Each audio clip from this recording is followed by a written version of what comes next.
Sud Radio André Berkoff. Ça balance pas mal. Berkoff dans tous ses états, ça balance pas mal sur Sud Radio. Salut ça va?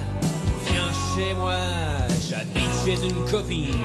Sur les bords, au milieu, c'est vrai que je crains un peu. Viens chez moi, j'habite chez une copine. Je ne sais pas si Caroline Imerzouken a été obligée d'aller chez une copine parce que, et on l'avait reçu, rappelez-vous, le 2 octobre dernier, elle a été, son immeuble à Boulogne, un immeuble qu'elle avait à Boulogne, dont elle est propriétaire, avait été squatté. Elle avait raconté comment depuis 2 ans, son immeuble a été squatté par une cinquantaine de sans-papiers entrés illégalement chez elle, à Montreuil, en Seine-Saint-Denis. Elle avait expliqué très longuement tous les recours qu'elle avait fait pour réussir à obtenir la libération de l'individu. Et apparemment, Caroline Imerzouken, il y a un résultat aujourd'hui. Oui, tout à fait. Le bâtiment a été expulsé le 10 octobre, donc jeudi de la semaine dernière, Oui. avec l'intervention des forces de l'ordre.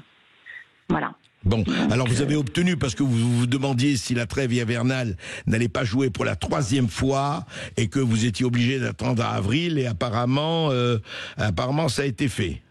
Oui, la préfecture a décidé d'expulser le squat. Bon. Donc c'est une très bonne chose pour moi. Voilà. Très bonne chose pour moi. Ben écoutez, j'espère surtout que ça fera jurisprudence, parce que le vrai problème, on en avait parlé longuement avec vous, Caroline Imerzouken, c'est que beaucoup de gens sont dans votre situation, encore une fois, et il n'y a pas de raison, enfin c'est quand même...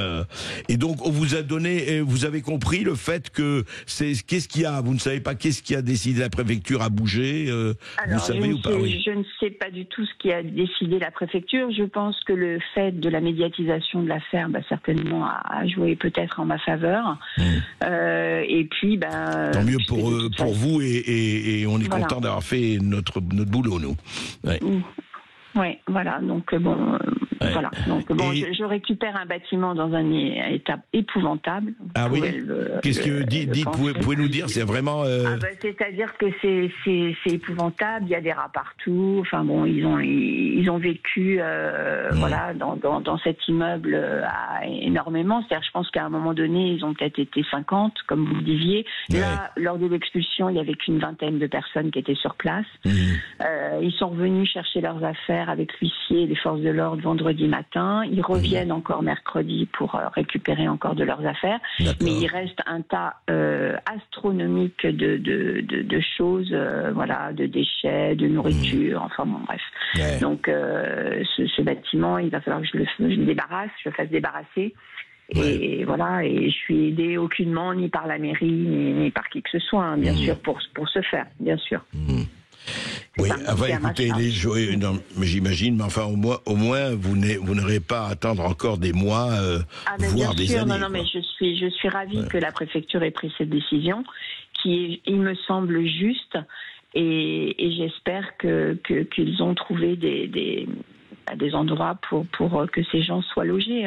Voilà. Oui, évidemment. Il ne s'agit pas de mettre dans la rue, mais il s'agit que chacun fasse le boulot, pour lequel il est fait. Exactement. Merci Caroline Imerzouken. Et écoutez, en tout cas, voilà, il y a une chose qu'il fallait être fait et qui a été faite. Tant mieux. Voilà. C'est ça. Merci beaucoup. Vous avez une question ou une réaction, n'hésitez pas à nous appeler au 0826 300 300. Berkoff, dans tous ses états, revient tout de suite avec ses perles, ses bravos et ses huées.